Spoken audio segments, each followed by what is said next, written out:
2 లక్షల పెట్టుబడి, unlimited growth. EcoBlue AdBlue franchisee. Smart investment, great returns. ఆంధ్రప్రదేశ్లో మరొక నవరత్న కంపెనీ ఎంట్రీ ఇస్తుంది. ఇప్పటికే ఐటీ, టెక్నాలజీ, క్వాంటమ్ విషయాల్లో దూసుకుపోతున్న ఆంధ్రప్రదేశ్ ప్రభుత్వం తీర ప్రాంత ఆర్థిక వ్యవస్థని బలోపేతం చేయడం కోసం షిప్ యార్డ్ల నిర్మాణం, నౌకా ఆధారిత పరిశ్రమలపైన ఫోకస్ పెట్టింది. ఈ క్రమంలోనే కేంద్ర ప్రభుత్వం తీసుకొచ్చినటువంటి పాలసీలను అడ్వాంటేజ్ చేసుకుని దుగరాజపట్నం దగ్గర ఒక షిప్ బిల్డింగ్ క్లస్టర్ని డెవలప్ చేయాలని ఏపీ ప్రభుత్వం భావిస్తుంది. ఇందులో నవరత్న కంపెనీగా దేశంలోనే కాదు ప్రపంచంలోనే షిప్ బిల్డింగ్లో ప్రత్యేకమైనటువంటి పేరు ప్రఖ్యాతులు ఉన్న మజ్గావ్ షిప్ బిల్డర్స్ కంపెనీ ఏపీలో ఎంటర్ కాబోతుంది. దీనికి సంబంధించినటువంటి చర్చలు పూర్తయినట్టుగా తెలుస్తుంది. 26,000 కోట్ల రూపాయల పెట్టుబడులతో ఆంధ్రప్రదేశ్లో దుగరాజపట్నం షిప్ యార్డ్ ఏదైతే పోర్ట్ క్లస్టర్ అని చెప్తున్నారో, షిప్ బిల్డింగ్ క్లస్టర్ అని చెప్తున్నారో అక్కడ యాక్టివిటీస్ని టేకప్ చేయబోతోంది ఈ సంస్థ. ఇది Dugarajapatnam maritime cluster master plan, ఒక ప్లాన్ తయారు చేసి పెట్టుకుంది ఆంధ్రప్రదేశ్ ప్రభుత్వం. దీన్ని అభివృద్ధి చేసేటువంటి క్రమంలో ఇక్కడ తీసుకోవాల్సినటువంటి ప్రణాళికలు, మార్పులు చేర్పులకి అనేక సంస్థల్ని, దేశంలో పేరున్నటువంటి సంస్థల్ని తీసుకొచ్చే ప్రయత్నం చేస్తుంది. ఈ క్రమంలోనే మజ్గావ్ షిప్ బిల్డింగ్ కంపెనీ ఇది ఎంటర్ కాబోతుంది. ఈ షిప్ బిల్డర్స్కి ఉన్నటువంటి ట్రాక్ రికార్డ్, ఇది బ్రిటిషర్స్ టైం నుంచి ఉన్నటువంటి, అంటే మజ్గావ్ డాక్ షిప్ బిల్డర్స్, అసలు ఈ సంస్థ స్పెషాలిటీ ఏంటంటే బ్రిటిష్ ఇండియాలో ప్రారంభమైన సంస్థ. 1960s జాతీయం చేసిన సంస్థ. ఇప్పుడు కేంద్ర ప్రభుత్వ ఆధ్వర్యంలో నడుస్తున్నటువంటి ప్రతిష్టాత్మక నవరత్న కంపెనీల్లో ఈ ఎండిఎస్ కూడా ఒకటి.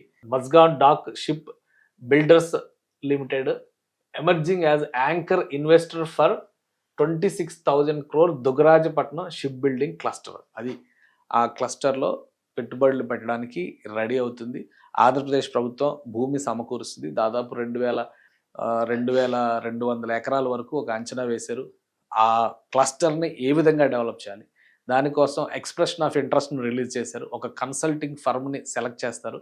So Mazagon dock ship builders ఇందులో ఇన్వాల్వ్ అవుతున్నారు కాబట్టి దాని డిపిఆర్ ప్రిపరేషన్, ఫైనాన్షియల్ యాక్టివిటీ, రాబోయే రోజులు ఇక్కడ జరగబోయేటువంటి నౌకా నిర్మాణ పరిశ్రమ విస్తరణ, దాని అనుబంధ పరిశ్రమను తీసుకున్నాడు. వీటన్నిటిపైన కూడా ఫోకస్ పెడతారు. టోటల్ డిపిఆర్ని రెడీ చేసేటువంటి బాధ్యత, ఆ ఎక్స్ప్రెషన్ ఆఫ్ ఇంట్రెస్ట్ ఈ నెల 24వ తేదీన పార్ట్నర్ని సెలెక్ట్ చేస్తారు, కన్సల్టింగ్ ఫర్మ్ని సెలెక్ట్ చేస్తారు. ఆ సంస్థ డిపిఆర్ని, ఫైనాన్షియల్ అంశాలని, ఎక్కడెక్కడ ఏమేమి డెవలప్ చేయాలో అవన్నీ కూడా ఇందులో పొందుపరిచేటువంటి అవకాశం ఉంటుంది. 1.2 మిలియన్ టన్స్ కెపాసిటీ ఉండేటువంటి షిప్ బిల్డింగ్ యాక్టివిటీని ఈ సంస్థ చేపట్టాలనుకుంటుంది. ఒకసారి Mazagon dock ship builders limited అనేటువంటి సంస్థకున్న ట్రాక్ రికార్డ్ ఏంటి అది కూడా చూసే ప్రయత్నం చేద్దాం మనం. ఇది ministry of defence, A government of India undertaking ship builders to the nation అని చెప్పని పేరులోనే ఉంది. చూడండి, ఈ వెబ్సైట్ చూస్తేనే అర్థమైపోతుంది ఎంత పెద్ద పెద్ద ఇవి పెట్రోలియం వెసల్స్ దగ్గర నుంచి డిఫెన్స్ షిప్పుల వరకు, డిఫెన్స్ కావాల్సినటువంటి యుద్ధ నౌకలను తయారు చేసేటువంటి దానిలో కూడా కీలక భూమిక పోషిస్తాయి. మజ్గావ్ డాక్ అనేది ముంబైలో ఉంటుంది. ముంబై పోర్టుకి అనుబంధంగా మజ్గావ్ ఏరియాలో డెవలప్ అయినటువంటి షిప్ బిల్డింగ్ ఇండస్ట్రీని తర్వాత ఒక వ్యవస్థగా మారి ఈ సంస్థగా రూపాంతరం చెందింది. బ్రిటిషర్స్ ఉన్నప్పటి నుంచి కూడా ట్రాక్ రికార్డ్ ఉన్న సంస్థ. అంటే సుమారుగా ఒక 80 ఏళ్ల చరిత్ర ఉన్నటువంటి సంస్థ ఇది. అందుకనే ఈ ప్రభుత్వ రంగ సంస్థ కాబట్టి ఎలాంటి సమస్యలు ఉండవు. ఆంధ్రప్రదేశ్లో ఈ ఎంటర్‌ప్రెన్యూర్‌షిప్ అంతా కూడా ముఖ్యంగా దుగరాజపట్నంలో నిర్మించబోయేటువంటి క్లస్టర్లో భాగస్వామ్యం చేస్తే ఇంటర్నేషనల్ పార్ట్నర్స్ ఇందులో వచ్చే అవకాశం ఉంటుందని చెప్పి ఏపీ ప్రభుత్వం భావిస్తుంది. వీళ్ళు డెవలప్ చేసేటువంటి అనమాట offshore oil platforms, warships, submarines, offshore patrol vessels, అలానే floating border outposts, tugs, ఇక్కడ బార్జెస్, ఇవన్నీ కూడా మల్టీపర్పస్ యాక్టివిటీస్ అనమాట. అన్ని కార్గో వెషల్స్ తయారు చేయడంలో ఈ సంస్థకి ప్రపంచవ్యాప్తంగా గుర్తింపు ఉన్నటువంటి సంస్థ ఇది. అందుకనే మజ్గావ్ డాక్ షిప్ బిల్డర్స్ని ఆంధ్రప్రదేశ్ ప్రభుత్వం ఇన్వైట్ చేసింది. ప్రైమరీ డిస్కషన్స్ కంప్లీట్ అయినాయి.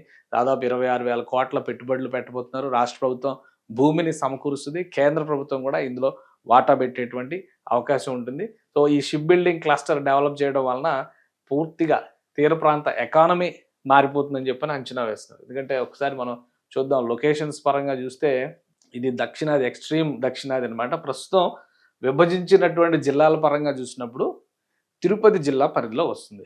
కృష్ణపట్నం పోర్ట్ మనం కోస్టల్ బెల్ట్లో సౌత్ కోస్ట్లో, ఆంధ్రప్రదేశ్ సౌత్ కోస్ట్లో ముఖ్యమైనటువంటి బెల్ట్ కింద చెప్తాము. ఇది నెల్లూరు జిల్లాలోకి వెళ్ళిపోయింది. కానీ ఇప్పుడు తిరుపతి జిల్లాకి సముద్రం వచ్చింది కాబట్టి ఈ తీర ప్రాంతం శ్రీహరికోట, ఇవన్నీ శ్రీ సిటీ, ఇవన్నీ తిరుపతి జిల్లాలో ఉన్నాయి. సో ఇప్పుడు ఎంపిక చేసినటువంటి ప్రదేశం ఇక్కడ దుగరాజపట్నం దగ్గర, అంటే పులికాట్ సరస్సు నుంచి చూస్తే కనుక ఈ డిస్టెన్స్ కూడా కనిపిస్తుంది.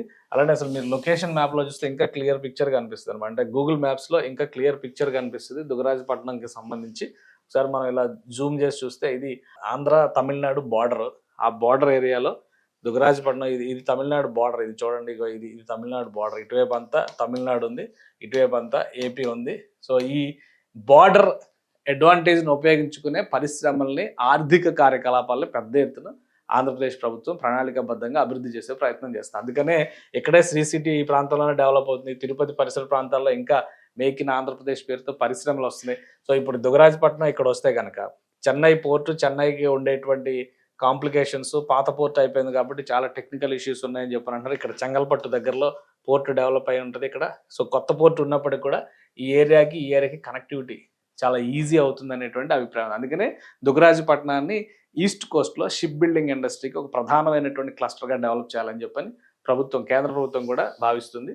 సో ఇప్పుడు అక్కడ కూటమి ప్రభుత్వం నడుస్తుంది కాబట్టి రెండింటి మధ్య ఒక సయోధ్య సమన్వయం ఉంది కాబట్టి ఈ ప్రాంతంలో పెద్ద ఎత్తున షిప్ మేకింగ్ ఇండస్ట్రీని అభివృద్ధి చేయాలని చెప్పని భావిస్తున్నారు. మొత్తం దుగరాజపట్నం తీర ప్రాంతం, ఈ తీర ప్రాంతంలోనే ఈ క్లస్టర్ మొత్తం కూడా డెవలప్ చేస్తారన్నమాట. సో మొత్తం 26,000 కోట్ల రూపాయల పెట్టుబడులు రాబోతున్నాయి ఈ ఇన్వెస్ట్మెంట్స్ రూపంలో. పెద్ద ఎత్తున పరిశ్రమలు, అనుబంధ పరిశ్రమలు కూడా వస్తాయి. కేవలం షిప్ బిల్డింగ్ అంటే ఈ షిప్ బిల్డింగ్ కంపెనీ ఒకటే ఉండదు. అందుకనే ఆంధ్రప్రదేశ్ ప్రభుత్వం దాదాపు 2,200 ఎకరాల భూముల్ని సమీకరిస్తోంది. చుట్టుపక్కల దాదాపు 1000 ఎకరాల భూముల్ని ఓన్లీ పోర్ట్ ఏరియా డెవలప్మెంట్కి ఉపయోగిస్తారు. మరొక 1,300 ఎకరాల వరకు ఒక ఇండస్ట్రీ క్లస్టర్గా డెవలప్ చేయడం ద్వారా అక్కడ షిప్ బిల్డింగ్ ఇండస్ట్రీకి సంబంధించినటువంటి వ్యవస్థల్ని, సంస్థల్ని ఆహ్వానించేటువంటి ప్రయత్నం ఆంధ్రప్రదేశ్ ప్రభుత్వం చేస్తుంది. దానికి కావాల్సినటువంటి ఇన్ఫ్రాస్ట్రక్చర్ డెవలప్మెంట్, అక్కడ చేయబోయేటువంటి వనరులు, వసతులు, రాకపోకలకి, రవాణా సౌకర్యాలకు కావాల్సినటువంటి వ్యవస్థలు, వీటన్నిటిని కూడా ఏపీఐఐసి డెవలప్ చేస్తుంది ఆంధ్రప్రదేశ్ ప్రభుత్వ దిశానిర్దేశం ప్రకారం. అలానే Mazagon dock ship developers company ఏం చేస్తుందంటే టోటల్ డిపిఆర్ ప్లానింగ్ అంతట్లో కూడా ఇన్వాల్వ్ అయింది. అందుకనే ఈ కంపెనీ వచ్చిన తర్వాత రేటింగ్ కూడా ఒక విధంగా షిప్ మేకింగ్ ఇండస్ట్రీలో దుగరాజపట్నం పోర్ట్ ఏరియాకి, ఆ షిప్ బిల్డింగ్ ఇండస్ట్రీలో ఒక ప్రత్యేకమైనటువంటి మార్క్ వస్తుందనే అభిప్రాయంతోనే ఆంధ్రప్రదేశ్ ఈ షిప్ బిల్డింగ్ క్లస్టర్ డెవలప్మెంట్లో ఎండిఎల్ని భాగస్వామ్యం చేసింది.